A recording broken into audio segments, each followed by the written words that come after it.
Olá! Hoje a gente vai falar sobre prótese de mama. Meu nome é Janaína Maia, sou instrumentadora cirúrgica da Clínica Samarri e estudante de medicina. Vamos comigo?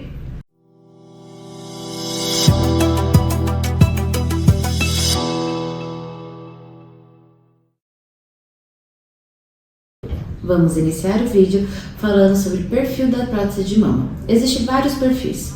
Existe perfil moderado, alto, super alto. Aqui eu tenho para mostrar para vocês um perfil super alto e um perfil alto.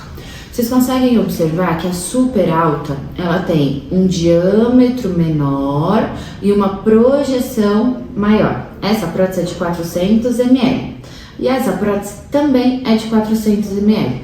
Essa aqui é a alta, o diâmetro dela é maior e a projeção dela é menor. Quem vai determinar qual prótese eu vou utilizar? Se eu vou usar super alta ou se eu vou usar alta? Vai ser o seu cirurgião, porque ele vai determinar. Tudo vai depender do tórax do paciente. Se o paciente ele tem um tórax muito largo, o cirurgião acaba optando por uma prótese com um diâmetro maior para preencher esse tórax dessa paciente.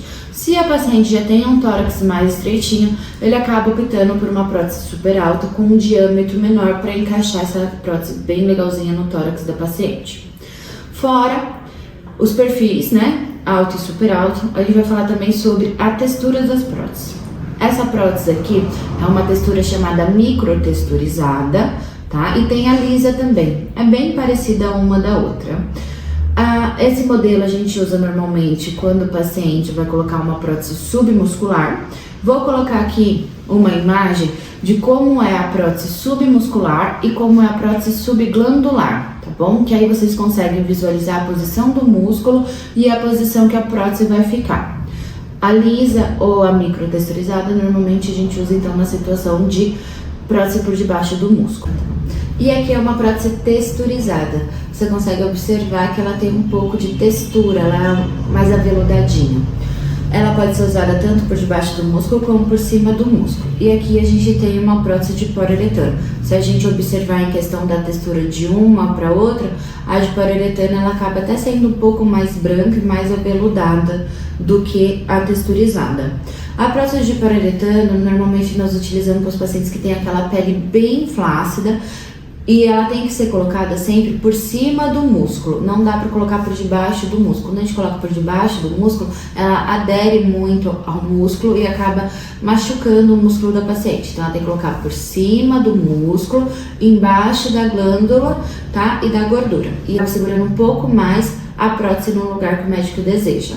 Tem alguns cirurgiões que adoram essa prótese, tem alguns cirurgiões que já não gostam. Então converse bem direitinho com o seu médico, converse com ele sobre a projeção da prótese, se é alto, se é super alto, se é texturizada, se é microtexturizada, retire todas as suas dúvidas. Muitos pacientes perguntam sobre se a prótese rompeu, o que acontece.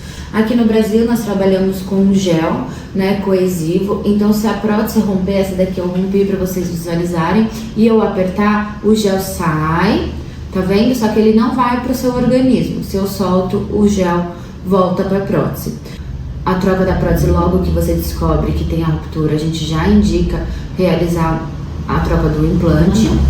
Toda prótese de mama, né, toda paciente que coloca a prótese de mama tem uma cápsula, o nosso organismo identifica que a prótese é um corpo estranho, e é, né? Então ele cria essa cápsula em volta da prótese para nos proteger. Então todo paciente que tem prótese de mama tem essa cápsula, só que algumas pacientes podem deixar essa cápsula doente. Como isso funciona?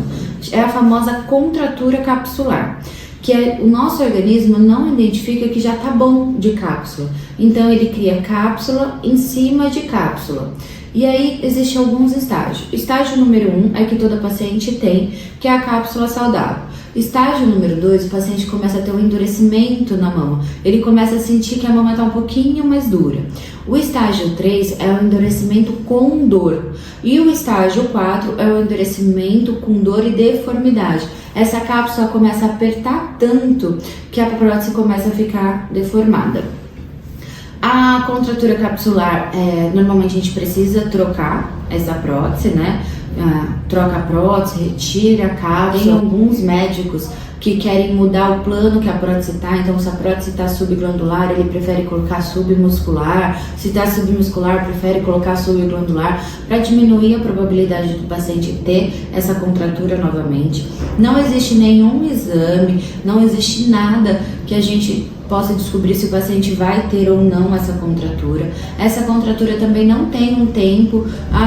O mais cedo que eu vi foi com 1 ano, mas tem alguns pacientes que acontecem com 10, 15 anos. A minha prótese tem 15 anos e não tem nada. Lembrando que o paciente que coloca prótese de mama ainda tem mama, então tem que realizar os exames anuais, né? Ultrassom, mamografia, o acompanhamento com o ginecologista, ele é essencial. Tem muita paciente que coloca a prótese de mama e nunca mais quer fazer nenhum ultrassom e nenhuma ressonância. Pelo contrário, sempre tem que acompanhar. Outra complicação que algumas pacientes acabam perguntando é sobre o Rippling. O que é o Rippling? É quando o paciente está em pé e aí ele consegue visualizar através da pele essa ondulação da prótese. Isso é chamado de Rippling. Isso normalmente acontece quando o paciente é muito magrinho ou teve uma perda de peso muito grande. E aí toda a gordura que tinha na mama, né, diminuiu e aí a prótese acaba ficando marcada.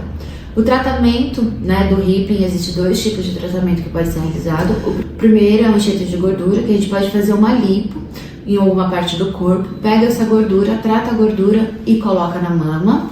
E o segundo tratamento é mudar o plano cirúrgico. O Rippling só acontece com a prótese subglandular, então a gente troca, tira a prótese subglandular e coloca no submuscular, certo? Então esse é o tratamento do Rippling. Vamos falar sobre as incisões cirúrgicas. Existem 3 técnicas descritas. A pela axila, que é um cortinho na axila. Existe a da areola, que é a meia-lua. E embaixo da mama, bem da nobrinha. Essa técnica já está em desuso por alguns motivos. Primeiro, que tem que ser colocada a prótese por debaixo do músculo. Segundo, se o paciente tiver qualquer cicatriz como hipertrófica ou queloidiana, a paciente levantou o braço para qualquer coisa, acaba vendo a cicatriz. As outras 2 técnicas, tanto em volta da areola como embaixo da mama no sulco, são as técnicas mais utilizadas.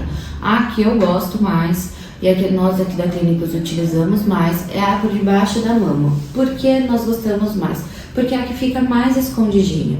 Alguém só vai visualizar se o paciente estiver em pé se ele levantar a mão e falar: olha, minha cicatriz está aqui. E mesmo assim deitado, às vezes com a báscula da mama, com a mama na posição corretinha, bonitinha, aquela cicatriz fica mais escondidinha possível.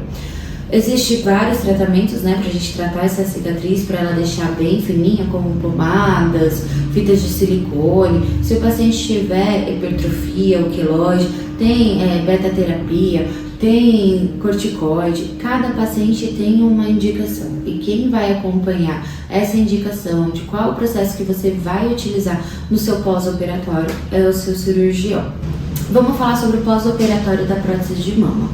Normalmente, a prótese de mama, quando é colocada por cima do músculo, praticamente não dói. É uma cirurgia muito tranquila, os pacientes se queixam muito pouco de dor. Quando ela é colocada por debaixo do músculo, aí tem uma queixa um pouco maior em questão da dor, porque como está expandindo o músculo, o paciente se queixa um pouco mais. Aqui na clínica a gente tem um protocolo de pedir para o paciente ficar com os bracinhos mais coladinho ao corpo, pode até cuidar da sua higiene pessoal sem problema nenhum, mas evitar peso, né, dirigir pelo menos uns 15 dias. Existem algumas técnicas aí da prótese com movimento em 24 horas. Essa opinião é muito dividida ainda entre os cirurgiões. Tem alguns cirurgiões que defendem essa técnica, defende o paciente poder dirigir com 24 horas, poder fazer movimento, pegar peso. E os que não defendem a técnica, eles acabam justificando que a prótese, por ser um corpo estranho, por mais que a gente dê 3, 4 camadas de ponto ali dentro, e se abrir um pontinho e essa prótese aparecer, o paciente corre o risco de perder a prótese. E às vezes é um risco muito grande, né? Você perder a prótese, o investimento que você colocou, a prótese que você colocou, ficar um período de 3 a 6 meses sem a prótese, para depois poder colocar a prótese novamente, por causa de uma recuperação de 15 dias. Converse com o seu cirurgião sobre as técnicas tanto de 24 horas como as outras técnicas de esperar os 15 dias. Alinhem com ele seu pós-operatório.